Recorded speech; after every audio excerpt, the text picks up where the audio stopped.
অর্থনীতি শুধু কিছু সংখ্যা সূচক কিংবা হিসাব নিকাশের বিষয় নয়, অর্থনীতি মানুষের জীবনযাত্রার প্রতিচ্ছবি। শিল্প বাণিজ্য কেবল ব্যক্তি বা প্রতিষ্ঠানের মুনাফার বিষয় নয়, এর সঙ্গে জড়িয়ে আছে দেশের উৎপাদন, কর্মসংস্থান আর উন্নয়নের গল্প।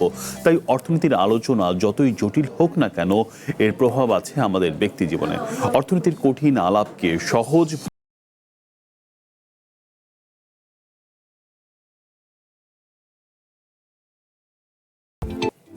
শুরুতেই দেখে নিচ্ছি আজ যা থাকছে। গ্যাস সংকটে চট্টগ্রামের শিল্প কারখানা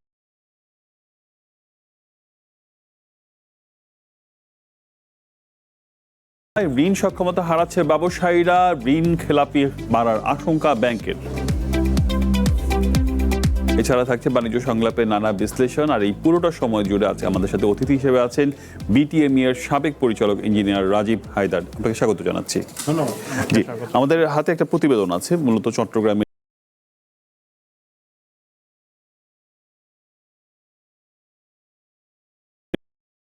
চট্টগ্রামের পোশাক ও ভারী শিল্প কাঙ্ক্ষিত সরবরাহের অভাবে অনেক কারখানা বন্ধ হয়ে পড়েছে, অনেকগুলো চলছে ন্যূনতম উৎপাদন সক্ষমতা নিয়ে। এই অবস্থা থেকে সহসা উত্তরণ না ঘটলে সামগ্রিক অর্থনীতিতেই নেতিবাচক প্রভাব পড়ার শঙ্কা সংশ্লিষ্টদের। টেক্সটাইল ডাইং, ফেব্রিক ওয়াশিং এবং কাপড় ফিনিশিং প্রক্রিয়ায় বিশাল পরিমাণে স্টিম বা বাষ্প প্রয়োজন। আর এই স্টিম তৈরির জন্য থার্মাল বয়লারে লাগে গ্যাস। কিন্তু পর্যাপ্ত এই গ্যাস না থাকায় বন্দরনগরীর অধিকাংশ টেক্সটাইল কারখানায় চলছে হাহাকার। শুধু কি গ্যাস, কারখানা চালাতে সবখানেই অত্যাবশ্যকীয় যে বিদ্যুৎ, তাও মিলছে না কাঙ্ক্ষিত পরিমাণে। ফলে উৎপাদন নেমে এসেছে প্রায় অর্ধেকে। যেখানে পিএসআই 100 পিএসআই এর উপরে গ্যাস লাগে, সেক্ষেত্রে দেখা যাচ্ছে যে 25-30 পিএসআই গ্যাস পাচ্ছে, যার কারণে জেনারেটরগুলো চালানো যাচ্ছে না। ফ্যাক্টরি ক্যাপাসিটি হচ্ছে প্রতিদিন 18 থেকে 20 টন, আমরা সেখানে 12 টন 13 টন করতে পারছি, অর্থাৎ অলমোস্ট 30 থেকে 40% আমাদের প্রোডাকশন হ্রাস পাচ্ছে। পোশাক খাতের সাথে জড়িতদের আশঙ্কা, গ্যাস বিদ্যুতের এই সংকট দীর্ঘায়িত হলে এর নেতিবাচক প্রভাব পড়বে সামগ্রিক রপ্তানিতেও। তাই আশু সমাধান চান তারা। আসতেছে না, পাইতেছি না, ঠিক এরকম একটা সিচুয়েশন। আপনার এই যে আজকে একদিন থাকলে হয়তো 2 দিন গ্যাসের সমস্যা থাকতেছে বিভিন্ন ফ্যাক্টরিতে, স্পেশালি আমাদের আরএমজি সেক্টরটা বেশি ঢুকতেছে, প্রোডাকশন অলমোস্ট অর্ধেকে নেমে এসছে। এটা একটা দীর্ঘমেয়াদী এখন একটা পরিকল্পনা আমাদের কাছে করতে হবে, আর না হলে কিন্তু আমাদের এই সেক্টর, এই যে স্পেশালি আরএমজি সেক্টরটাকে টিকায় রাখা কিন্তু খুবই কষ্টকর হবে। শুধু পোশাক খাত নয়, গ্যাস বিদ্যুৎ সংকটে ধুঁকছে বন্দরনগরীর ভারী শিল্প। পর্যাপ্ত সরবরাহ না পেয়ে এরই মধ্যে অনেক কারখানা বন্ধ হয়ে গেছে। আর যে কোটি কোনো রকমে চালু আছে, তাতেও উৎপাদন নেমেছে প্রায় অর্ধেকে। খুব সহসা যে এই সংকট থেকে পরিত্রাণ মিলবে তার নিশ্চয়তাও মিলছে না। গ্যাস পর্যাপ্ত সরবরাহ পাচ্ছি না, প্রেশার অনেক কম। ফলে আমাদের যে রিহিটিং ফার্নেসে আমরা যে বিলেট গরম করি, যেখানে নাকি প্রায় 1000 ডিগ্রি টেম্পারেচার আমাদের এই বিলেট গরম করে তারপরে রোলিংয়ে দিতে হয়, এই টেম্পারেচারে ওঠানোর জন্য আমাদের প্রায় 2.5 থেকে 3 ঘন্টা বেশি সময় লাগছে। সেজন্য আমাদের উৎপাদন প্রায় 30 থেকে 35% কমে যাচ্ছে। খাত সংশ্লিষ্টরা বলছেন, দেশের অর্থনীতির চাকা সচল রাখতে হলে অগ্রাধিকার বিবেচনায় এই খাতে বিশেষ মনোযোগ জরুরি। পর্যাপ্ত গ্যাস এবং বিদ্যুৎ না পেয়ে কোনো রকমে ন্যূনতম উৎপাদন সক্ষমতা নিয়ে চালু রয়েছে বন্দরনগরী চট্টগ্রামের এই ভারী শিল্প কারখানাগুলো। মালিকরা বলছেন, এই অবস্থা দীর্ঘদিন চলতে থাকলে যে কোনো সময় কারখানা পুরোপুরি শাটডাউন করতে বাধ্য হবেন তারা। Shahnaz Riton, one news, Karnaphuli, Chattogram. শীর্ষে আলোচনায় আমাদের সাথে আছেন বিটিএম এর সাবেক পরিচালক ইঞ্জিনিয়ার রাজীব হায়দার। আপনাকে আবার স্বাগত জানাচ্ছি। আমরা দেখলাম একটা বিশাল সংকটের দিকে দেশ। গতকালকে আমরা যখন দেখলাম যে অর্থমন্ত্রী বলল যে দ্রুত সমাধান হচ্ছে না, তার আগে আমরা দেখলাম যে তিনি বলল 2 বছর আগে এইটার কোনো সমাধান তারা করতে পারবে না, এবং গতকালকে খুব স্পষ্ট করেই বলেছে যে আসলে আমাদের সক্ষমতার বাইরে চলে গেছে। কি বলবেন? আসলে যখন সরকারের নীতি নির্ধারক মহল থেকে এরকম কথা আসে, এটার গুরুত্বটা অনুধাবন করা যায়। এটা যে কত গুরুত্বপূর্ণ এবং আশঙ্কার, সেটা আমার মনে এখন দেশবাসী সহ ব্যবসায়ী মহল সবাই বুঝতে পারছে। আসলে আমি যখন ধন্যবাদ আমাকে আমন্ত্রণ জানানোর জন্য। আমি বিটিএম এর এনার্জি কমিটির চেয়ারম্যান গত 10 বছর যাবৎ। সো এনার্জি সংশ্লিষ্ট বিষয়ে আমি খুব গভীরভাবে কাজ করেছি। আসলে এখন যে সিচুয়েশনটার উদ্ভব হয়েছে, এটা ভয়াবহ একটা আশঙ্কার, বিপর্যয়ের ব্যাপার। আমাদের মিল কারখানাগুলো গত 20-22 দিন যাবৎ বা তারও বেশিকাল যাবৎ যে ভয়াবহ গ্যাস এবং জ্বালানি এবং বিদ্যুৎ সংকটে ভুগছি, এইভাবে চলতে থাকলে আসলে আমাদের পরে লে অফ করে দেওয়া ছাড়া আর কোনো উপায় থাকবে না। কারণ আপনি মাত্র দেখলেন যে 30-40% প্রোডাকশন হচ্ছে না। আমাদের অনেক মিল যেগুলো আমাদের গাজীপুর, শ্রীপুর, মাওনা, মানিকগঞ্জ, সাভার, রূপগঞ্জ, নারায়ণগঞ্জ বেল্টে আছে, এদের কিন্তু অনেকের প্রোডাকশন শূন্যের কোঠায়, 30 ভাগও চলছে না, অনেকে শূন্যের কোঠায়। আর ম্যাক্সিমাম যদি আমরা বলি 30-40 ভাগ হয়তো চালাতে পারছে কি পারছে না। আর এটা একটা কন্টিনিউয়াস প্রসেস, একটা স্পিনিং মিল, একটা ডাইং মিল, এটা কন্টিনিউয়াস প্রসেস, 24 ঘন্টা চলে। সো আমি যখন এইটা চালাতে পারবো না, তখন এক সময় আমি ধুকতে ধুকতে আমার কস্ট প্রোডাকশন বাড়বে, আমি ইনকম্পিটিটিভ হয়ে যাব এবং এক সময় আমি আর চালাতে পারবো না। সো সেই ক্ষেত্রে আমার মনে হচ্ছে যে সরকার এটা তো বলছেন, কিন্তু একটু সামগ্রিক চিত্রটা বোঝার চেষ্টা করি। আপনার কারখানা দিয়ে যদি আমরা চিত্রটা বুঝি আগে। আমার কারখানা তো আসলে অন্য বাকি সবার চেয়ে বাইরে না, আমিও একই বেল্টে আছি। আমরাও 30-40 ভাগের বেশি প্রোডাকশন, 50 ভাগের বেশি প্রোডাকশন ক্যাপাসিটি উঠাতে পারছি না এই মুহূর্তে। যদি গ্যাস সরবরাহ কিছুটা বাড়ে তখন প্রোডাকশন বাড়ে। এখন অল্টারনেটিভলি আমরা আরইবির কারেন্ট অথবা মনে করেন জেনারেটরের পাওয়ার সাপ্লাই নিয়ে প্রোডাকশনটা কতটুকু ধরে রাখা যায় সেটা চেষ্টা করছি, কিন্তু এগুলো খুব কস্টলি ওয়ে অফ। এইটা কি ধরেন যে 24 ঘন্টার প্রসেসে নানা ধরনের শ্রমিকদের শিফটিং করে যেগুলো করা সম্ভব না, একটু বাড়ানো সম্ভব? আমাদের মিলগুলোই ডিজাইন করা 24 ঘন্টা অপারেশন। আচ্ছা আচ্ছা। সো আমাদের মিলগুলো 3টা শিফটে চলে। ওকে। সো এগুলো যদি 24 ঘন্টা রান্না করে তাহলে এগুলোর ভায়াবিলিটি বা প্রফিটেবিলিটি থাকে না। একটা ডাইং মিল, একটা প্রসেসিং মিল, একটা স্পিনিং মিল, একটা ডেনিম মিল, যারা আমরা ব্যাকওয়ার্ড লিঙ্কেজ ইন্ডাস্ট্রিগুলো, এগুলো কিন্তু চলেই 24 ঘন্টা। সো আর গার্মেন্টস ফ্যাক্টরিগুলো ওনারা চলছেন 12 ঘন্টা। কিন্তু আমাদের ফ্যাক্টরিগুলো যদি 24 ঘন্টা নিরবচ্ছিন্ন প্রোডাকশন না করে তাহলে কিন্তু আমরা যেভাবে প্রজেক্টগুলো ডিজাইন করি সেটা সাস্টেইন করে না। জি, সম্প্রতি ভারতের উপর এন্টি ডাম্পিং শুল্ক দেওয়া হয়েছে এবং যার কারণে আপনাদের সুতা এবং টেক্সটাইল ইয়েতে হচ্ছে গিয়ে একটা গতি ফেরার কথা, সেটি কি আমরা ক্যাশ করতে পেরেছি? না, আমার মনে একটু তথ্যে একটু বিভ্রাট আছে। আমাদের কোনো এন্টি ডাম্পিং শুল্ক দেওয়া হয় নাই। আচ্ছা। এখন পর্যন্ত এই টাইপের কোনো ইনিশিয়েটিভ নেওয়া হয়নি। আপনি জানেন সুতা শিল্প একটি অসম প্রতিযোগিতার সম্মুখীন এখনো। আমাদের পার্শ্ববর্তী দেশগুলো প্রচণ্ড সরকারি পলিসি, স্ট্র্যাটেজিক সাপোর্ট পায়। এখানে অনেক ওদের প্রভিন্সিয়াল এবং কেন্দ্রীয় সরকারের অনেক পলিসি প্যাকেজ আছে, road tap, technological upgradation fund, টাফস, এটা নিয়ে একটা বিস্তর আলোচনার ব্যাপার। সো এইসব পলিসি সাপোর্ট নিয়ে তাদের কস্ট অফ প্রোডাকশন আমি যদি খালি পার্টিকুলারলি সুতার ক্ষেত্রে বলি, আমাদের থেকে প্রায় 30-40 সেন্ট কমে ওরা সুতার প্রোডাকশন করতে পারে এবং ওদের কিন্তু জ্বালানির নিরাপত্তাটা আমাদের মতন এত ভালনারেবল না। আচ্ছা। সো সেখানে আমরা যেখানে এরকম কোনো পলিসি সাপোর্ট পাচ্ছি না বা আমাদের সরকারের সক্ষমতার একটা ব্যাপার আছে, সেই ক্ষেত্রে যদি এমত অবস্থায় আমি তো তার সাথে প্রতিযোগিতায় একটা অসম ফিল্ডে আছি, নট ইন লেভেল প্লেইং ফিল্ডে আছি, আমি নেই। সেখানে যদি আবার আমার এখানে এরকম একটা পরিস্থিতির সম্মুখীন হই, জ্বালানি এবং গ্যাসের অনিশ্চয়তা, তখন তো আমি আসলে আর প্রতিযোগিতায় টিকে থাকতে পারবো না। তখন কি হবে, আমাদের বাজারটা পার্শ্ববর্তী দেশগুলোর দখলে চলে যাবে এবং মিলগুলো বন্ধ হয়ে যাবে। ওকে, এখানে এখন তো সরকার স্পষ্টভাবে বলছে 2 বছর আগে সম্ভব না এবং তারা বিকল্প নানা ধরনের প্ল্যান করছে। সেক্ষেত্রে আমাদের শিল্প প্রতিষ্ঠানের কি হবে? আমাদের প্রথমত একটা রপ্তানি বাজার আছে, আরেকটা আছে নিজস্ব টিকে থাকার যে যুদ্ধটা, সেটা আসলে আমরা এখন কিভাবে করব? আসলে আমি বলি 2 বছর যদি এভাবে চলে তাহলে এটা টিকে থাকা অসম্ভব।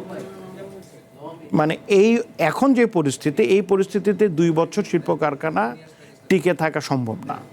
আমরা এখনই নেক্সট মান্থের বেতন ভাতা বা ব্যাংকের কিস্তির টাকাগুলো দিতে পারবো কিনা আমরা হিমশিম খাচ্ছি। দেখেন, একটা প্রজেক্ট সিক হতে কিন্তু এরকম 1-2 মাস 3 মাস চললেই যথেষ্ট, ভালো প্রজেক্টও সিক হয়ে যাবে। আবার বন্ধ কারখানা যেগুলো সরকার চালু করার জন্য চেষ্টা করছেন, একটা পজিটিভলি ওনারা বিভিন্ন প্যাকেজ দিচ্ছেন, সেই কারখানাও যে চালু করে তো সাস্টেন করতে পারবেন না, কারণ জ্বালানি নিরাপত্তা নেই। জ্বালানি is my prime moving force, এটা আমার লাইফ লাইন। সো এখানে যদি ডিসরাপশন হয় তাহলে কোনো কিছু সাস্টেন করবে না। সো 2 বছরের ভিতরে অবশ্যই আমাদেরকে কোনো একটা মেকানিজমে আসতে হবে যাতে মিনিমাম যেই সাস্টেইনেবিলিটিটা দরকার জ্বালানি খাতে সেটা কন্টেইন করে। আদারওয়াইজ কিন্তু এরকম চললে পরে কোনো কারখানারই পক্ষে টিকে থাকা দুষ্কর, এটা আমি যতদূর বুঝছি। এখন আরেকটা জিনিস ভয়াবহ, যখন এরকম মানে আশঙ্কাগুলো আমাদের বাইরে এন্ডে চলে যায় তখন তারা কিন্তু আতঙ্কিত হয়ে পড়েন বাংলাদেশে ওনার এক্সপোর্টের অর্ডারগুলো প্লেস করবেন কিনা। কারণ কেউ অর্ডার দিয়ে অনিশ্চয়তায় থাকতে চান না যে উনি তার তৈরি পোশাকটা যথাসময়ে শিপমেন্ট নিতে পারবেন কিনা। তখন কিন্তু আলটিমেটলি এক্সপোর্ট অর্ডারগুলো পার্শ্ববর্তী প্রতিযোগী দেশগুলোতে ট্রান্সফার হয়ে যাবে। এটা একটা বড় আতঙ্কের ব্যাপার। আমার মনে হয় এখানে বেশ কিছু পলিসি মেজার্স গভর্নমেন্ট যদি চিন্তা করেন, আমাদের আভ্যন্তরীণ বিদ্যুতের উৎপাদনটা বাড়াতে হবে। আমি মনে করি রূপপুর পারমাণবিক প্ল্যান্ট ইমিডিয়েটলি প্রোডাকশনে আসা উচিত। সোলারের ক্ষেত্রে যেই মুভটা নেওয়া হয়েছে সেখান থেকে যদি এক্সেস কিছু ইলেকট্রিসিটি জেনারেট করে, এবং আমাদের কয়লাতে কিন্তু আমাদের ক্যাপাসিটি আছে কোল ফায়ার প্ল্যান্টে, কিন্তু কয়লার দেওয়ার সক্ষমতা নেই দেখে আমরা ওখান থেকে ফুল ক্যাপাসিটি পাওয়ার জেনারেশন করতে পারছি না। অথচ আমাদের দেশে মাটির নিচে কয়লা আছে। আচ্ছা। উত্তোলনের ব্যাপারে আমরা এখনো ডিসিশন নিতে পারতেছি না। এবং কোনো উত্তোলনের ব্যাপারেই না, আমাদের প্রাকৃতিক গ্যাসের ব্যাপারেও তাই। সো এখন আমি যদি আমার নিজস্ব রিজার্ভকে, কল হোক বা ন্যাচারাল গ্যাস হোক, এটার এক্সপ্লোরেশনের ব্যাপারে যদি এখন আমি একটা অল আউট সাপোর্টে না যাই, কে কি বলল, পরিবেশের কি ইম্প্যাক্ট হবে, অন্য কে কিছু হবে, এগুলো এখন আমাকে চিন্তা না করে আমাকে অল আউট ড্রিলিংয়ে যেতে হবে। এটা ন্যাচারাল গ্যাস হোক অথবা কোল হোক। আমার সক্ষমতা যদি বাড়ে তাহলে আমি একমাত্র মনে করি শর্ট টার্মে কিছু একটা করা সম্ভব। কোলের ক্ষেত্রে তো এটা কিছুটা হলেও করা সম্ভব, পারমাণবিক বিদ্যুৎ প্রকল্পের ক্ষেত্রে করা সম্ভব। বাকিগুলো যেটা বলছেন এলএনজি বলেন, এগুলো একটা লং টার্ম প্ল্যানিং, এবং বিশ্বব্যাপী এটার দাম বাড়ছে। আমাদের এই পদ্ধতিতে গেলে বরং আমাদের খরচ বাড়বে, এটা কোনো কমার কোনো আসলে যে হরমুজের আমাদের এই যুদ্ধটাই আমাদেরকে খুব বাজে সিচুয়েশনে ফেলে দিয়েছে। আমরা যেই বড় বড় লং টাইম কন্ট্রাক্টে আমরা যে এলএনজি কার্গোগুলো কাতার, ওমান থেকে পেতাম, ওগুলাই কিন্তু এখন আমরা পাচ্ছি না because of the Hormuz issue. So আমাকে এখন বাধ্য হয়ে খুব হাই প্রাইসে এলএনজি প্রকিউর করতে হচ্ছে স্পট মার্কেট থেকে বা অন্য ইস্যুতে। সো এইটাই একটা বড় বাধা। কিন্তু অ্যাকচুয়ালি যিনি ইনভেস্ট করে ফেলেছেন, আমরা যারা কলকারখানা বসিয়ে ফেলেছি, এটা তো অ্যাকচুয়ালি আমাদের এন্ডে অ্যাড্রেসেবল না। এই উদ্যোগটা সরকারের থেকেই নিতে হবে। ওনারা এ ব্যাপারে কি ভাবনা চিন্তা করছেন এটা এখন দেখার ব্যাপার। আমি এতটুকু বলতে পারি, এইভাবে কলকারখানা সাস্টেইন করা আসলে দুরূহ, অসম্ভব।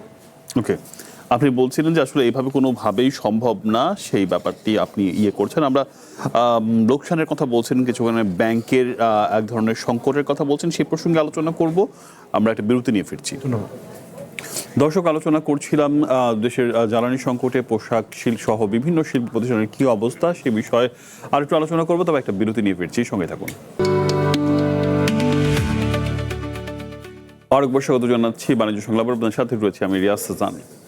গ্যাস সংকটের প্রভাবে এখন থেকে শুধু শিল্প উৎপাদনই সীমাবদ্ধ নয়, এর প্রভাব পড়তে যাচ্ছে ব্যাংকিং খাতে। পর্যাপ্ত জ্বালানি না পাওয়ায় অনেক কারখানার উৎপাদন কমেছে 40% পর্যন্ত। কোথাও কোথাও সাময়িকভাবে উৎপাদন বন্ধ রাখতে হচ্ছে। এতে আয় ও নগদ প্রবাহ কমে যাওয়ায় ব্যাংক ঋণ পরিশোধের সক্ষমতা হারাচ্ছেন ব্যবসায়ীরা। ফলে মাত্র 1% টাকা দিয়ে ঋণ পুনর্তফসিলকরণের সুযোগ থাকলেও তা কাজে লাগাতে পারছেন না অনেকেই। সামনে ঋণ খেলাপি বেড়ে যাওয়ার আশঙ্কাও করছেন ব্যাংকাররা। চলতি এপ্রিল থেকে গ্যাস ও বিদ্যুৎ সংকটে সবচেয়ে বেশি বিপাকে তৈরি পোশাক, টেক্সটাইল, সিরামিক, স্টিল ও কেমিক্যাল খাতের শিল্প কারখানা। অধিকাংশ কারখানায় উৎপাদন কমেছে 20 থেকে 40% পর্যন্ত। গ্যাসের চাপ কম থাকায় মেশিন পূর্ণ সক্ষমতায় চালানো যাচ্ছে না। এতে উৎপাদন ব্যাহত হওয়ায় সময়মতো রপ্তানি আদেশ সরবরাহ করাও কঠিন হয়ে পড়েছে। প্রতিনিয়ত লোকসান গুনতে গিয়ে তৈরি হচ্ছে আয় ও নগদ প্রবাহের চাপ। অথচ ব্যাংক ঋণের কিস্তি, শ্রমিকদের বেতন সহ অন্যান্য পরিচালন ব্যয় ঠিকই বহন করতে হচ্ছে। ফলে অনেক প্রতিষ্ঠানই পড়ছে আর্থিক সংকটে। জ্বালানির একটা তীব্র সংকট এখানে আমাদের দেখা দিয়েছে। ফলে আমাদের টোটাল শিপমেন্টের যেটা হচ্ছে যে আমাদের টোটাল প্রোডাকশনের প্রায় 40% প্রোডাকশন আমাদের এখন ফল করেছে। সিরামিক্স তো গ্যাস ছাড়া চলবে না, ও তো সাফার করছে মারাত্মকভাবে। আর অত স্টিলও চলছে একই অবস্থা, যারা গ্যাস বেসড ডিপেন্ড অন। যারা বিদ্যুতে আছে তারাও যদি মেইন লাইনে না থাকে 33,000 তারা অনেকেই সাফার করছে। 2026 সালের মার্চ পর্যন্ত দেশের ব্যাংকিং খাতে মোট খেলাপি ঋণের পরিমাণ দাঁড়িয়েছিল 5,88,704 কোটি টাকা। খেলাপি ঋণ কমাতে বকেয়া ঋণের মাত্র 1% পরিশোধ করে ঋণ পুনর্তফসিলের সুযোগ দিয়েছিল বাংলাদেশ ব্যাংক। কিন্তু উৎপাদন দীর্ঘ সময় ব্যাহত হলে এই সুবিধাও কাজে লাগানো কঠিন হয়ে পড়েছে বলছেন ব্যাংকাররা। খেলাপি ঋণ 6 লাখ কোটি টাকাও ছাড়িয়ে যাওয়ার শঙ্কা তাদের। অনেকে দেখুন ডাউন পেমেন্টটা যে করেছে 1%, সেটা কিন্তু 1% দিয়েছে, বাকি 1% এখন দিতে পারছে না। তো সাহেব ওগুলো আবার এনপিএলে যোগ হয়ে যাবে। কিন্তু এখন ধরেন একা হচ্ছে জিডিপি গ্রোথ স্লোডাউন হয়ে গেছে, আর অন্যদিকে হচ্ছে আমার যে গ্যাসের সবচেয়ে যে ইন্ডাস্ট্রির মূল চালিকা শক্তি, সেটা যে অবস্থা এই একটু ভালো হয়, আবার দেখে আরেকটা খবর, আবার দেখে আজকে দেখেন খবর চলে যে চালু হয়েছে, এখন আবার ওর ইয়ে নাই, ওকে আবার ওয়েট করতে হবে 23rd of August to get a fresh চালান। জ্বালানি সরবরাহ স্বাভাবিক হলে শিল্প উৎপাদনও সচল হবে। এতে ব্যবসায়ীদের আয় ও নগদ প্রবাহ বাড়ার পাশাপাশি ব্যাংকের ঋণ পরিশোধের সক্ষমতাও ফিরবে বলে মনে করছেন সংশ্লিষ্টরা। Mina Firdaus, One News, Dhaka. ফিরছি আলোচনায় আছেন বিটিএম এর সাবেক পরিচালক ইঞ্জিনিয়ার রাজীব হায়দার। আবার স্বাগত জানাচ্ছি। আমরা দেখলাম যে আসলে বিভিন্ন জায়গায় যারা ব্যাংক ঋণের উপর ইয়ে করে, সবাই আসলে কম বেশি ব্যাংক ঋণ আছে এবং তার উপর ভিত্তি করে প্রোডাকশনটা চালু রাখতে হয়। তো সেখানে আমরা দেখছি যে এক ধরনের বড় সংকট তৈরি হচ্ছে, কারণ আপনি বলছিলেন এর আগে যে প্রায় 40% উৎপাদন করা সম্ভব হচ্ছে না, 60% বা 50%-এর ভেতরেই আসলে এই উৎপাদনটা ধরে রাখা যাচ্ছে। এতে তো আসলে ব্যাংকে যারা ব্যাংকের উপর নির্ভর করে এটা ব্যবসাটা করছে তাদের তো এক ধরনের সংকট হবে, ব্যাংকেও আমাদের খেলাপি বাড়ার শঙ্কা করা হচ্ছে। কি বলবেন, চিত্রটা আসলে কি? চিত্রটা আসলে আমাদের একজন এমডি সাহেব বললেন ব্যাংকের, উনি খুব ক্লিয়ারলি বলেছেন যে একটা প্রজেক্ট যদি 40% ক্যাপাসিটিতে রান করে, অফিস ইনস্টল ক্যাপাসিটি, তাহলে সে কখনো কোনো রকম ফিনান্সিয়াল লায়াবিলিটিস পে অফ করতে পারবে না, মানে তার কোনো আর্থিক দেনা বা ঋণ সে পরিশোধ করার সক্ষমতা তার নেই। এখন সমস্যাটা হচ্ছে যে আমরা যতই এই জিনিসটা ঘনীভূত হবে, যেমন আমি আমার পার্টিকুলার আমাদের সেক্টরে প্রায় $23 বিলিয়ন ইনভেস্টমেন্ট আছে, আর এগুলো সব ভারী শিল্প কারখানা, ভেরি মাচ ক্যাপিটাল ইন্টেন্সিভ। আমাদের ইন্ডাস্ট্রিগুলো কিন্তু ক্যাপিটাল ইন্টেন্সিভ, সো এখানে মূলধনী যন্ত্রপাতিগুলো খুব এক্সপেন্সিভ, এবং এই কলকারখানা ব্যাংক ঋণ ছাড়া এটা দুই রকম মানে একটা হলো আমাদের ওয়ার্কিং ক্যাপিটাল সাপোর্ট লাগে, আমাদের টার্ম লোনের সাপোর্ট লাগে। এগুলো সাপোর্ট ছাড়া কিন্তু এত ভারী ইন্ডাস্ট্রি করা সম্ভব না। এখন ওনার যখন উনি যখন চালাতে পারবেন না, ওনার এটা ক্যাশ ফ্লোতে এফেক্ট করবে, ওনার কস্ট অফ প্রোডাকশন বেড়ে যাবে, তার মানে আলটিমেটলি উনি ক্ষতির সম্মুখীন হবেন। তো ক্ষতির সম্মুখীন হলে তো উনি ব্যাংকের দায়দানা পরিশোধ করার ক্যাপাবিলিটি থাকবে না, এবং এক সময় কি হবে, উনি হয়তো এটাকে ডেফার্ট করবেন, কিস্তিটা পিছিয়ে দিবেন, বা কিস্তির জন্য লোনের সুধার মৌকুফ চাবেন। কিন্তু এটা একটা ইন্টারমিডিয়েটারি সলিউশন হতে পারে। হয়তো আমার 3 মাস 6 মাসের জন্য আমি একটা সংকটে পড়লাম, আমি একটা রেমেডি নিলাম, আমি যদি একটু গুড বরোয়ার হই, তাহলে ব্যাংক আমার পরিস্থিতি পর্যালোচনা করে আমাকে একটা কুশন দেবে বা আমাকে একটা সাপোর্ট দেবে। কিন্তু সামগ্রিকভাবে এই পরিস্থিতি যদি কন্টিনিউ করে, তাহলে তো সবারই একই অবস্থা হবে। তখন সব ব্যাংক তো কোনো কাস্টমারকে এই সাপোর্ট দিতে পারবেন না। তার মানে আমার যদি বিপর্যয় হয়, আমি যদি না দিতে পারি, তাহলে ব্যাংকও কিন্তু ব্যাংকিং খাত বিপর্যয়ের মুখে পড়বে, ইন্স্যুরেন্স খাত বিপর্যয়ের মুখে পড়বে। So it's a domino chain effect. কারণ এখন যে সিচুয়েশন, পুরো অর্থনীতি আসলে একটা মানে এটার সাইড এফেক্ট কখনো শুধু উৎপাদনে থাকবে না, পুরো অর্থনীতিতে আসবে। আমি আমার ওয়ার্কারদের যখন পেমেন্ট করতে পারবো না, তখন একসময় আমি লে অফ করব। আমি লে অফ করলে আমার শ্রমিকরা তো জব হারাবে, তখন সোশ্যাল আনরেস্ট হবে, ব্যাংকিং খাতে এফেক্ট পড়বে। আমরা আসলে এই দিকে যেতে চাচ্ছি না, এইটাই আমাদের মানে সবচেয়ে বড় আতঙ্কের ব্যাপার। তা আমরা মনে করি যে এটার একটা আশু সমাধান হবে, কিন্তু সমাধানটা কিভাবে হবে, কি আঙ্গিকে হবে বা কত তাড়াতাড়ি হবে, সেটার একটা রূপরেখা দরকার। যেহেতু সরকারের পক্ষ থেকে এক ধরনের অ্যানাউন্সমেন্ট অলরেডি করে দিয়েছে, সেক্ষেত্রে এইটা আসলে এখন আর ভাবাভাবির পর্যায়ে আমার মনে হয় না নাই। সেক্ষেত্রে আপনারা যারা ব্যবসায়ীরা আছেন, একটা সরকারের সাথে বসে এটা আসলে সমাধান কি হতে পারে, এটা নিয়ে নিশ্চয়ই এখন থেকেই সেই আলোচনাটা চালু রাখা প্রয়োজন এবং সেই প্ল্যানিংটা প্রয়োজন আসলে, কারণ এইভাবে তো আসলে শিল্প প্রতিষ্ঠান নিশ্চয়ই বন্ধ রেখে উৎপাদন কম রেখে আমি কোনোভাবে আগাতে পারবো না, অসম্ভব। জি, এবং এটা আপনি যথার্থই বলেছেন। এই ব্যাপারে আমাদের অ্যাসোসিয়েশন, সব অ্যাসোসিয়েশনই গভীরভাবে উদ্বিগ্ন।